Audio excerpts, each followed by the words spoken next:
ইরানের সর্বোচ্চ নেতা আয়াতুল্লাহ আলী খামেনির বিষয়ে বার্তা দিয়েছেন মার্কিন প্রেসিডেন্ট ডোনাল্ড ট্রাম্প। আর এরপরই মুখ খুলেছেন খামেনি। ইরানের সর্বোচ্চ এ নেতা বলেছেন, ইসরায়েলের হামলার বিরুদ্ধে ইরান কঠোর প্রতিশোধ নেবে।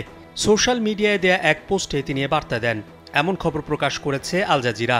এক্সে দেয়া পোস্টে তিনি বলেন, আমাদের অবশ্যই সন্ত্রাসী শাসনের বিরুদ্ধে কঠোর জবাব দিতে হবে। আমরা কোনো দয়া দেখাবো না।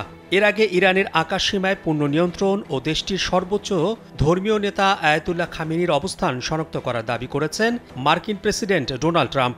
17 জুন নিজের সামাজিক যোগাযোগ মাধ্যম ট্রুথ সোশ্যালে তিনি এ দাবি করেন। ট্রাম্প বলেন, খামেনি কোথায় লুকিয়ে রয়েছেন তা আমরা জানি।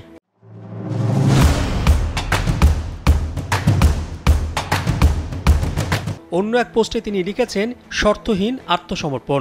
ধারণা করা হচ্ছে এই পোস্টে ইসলামিক রিপাবলিক অব ইরানের নেতাদের বুঝিয়েছেন। ট্রাম্প আরও দাবি করেন, ইরানের আকাশে আমরা এখন পূর্ণ ও সম্পূর্ণ নিয়ন্ত্রণ অর্জন করেছি।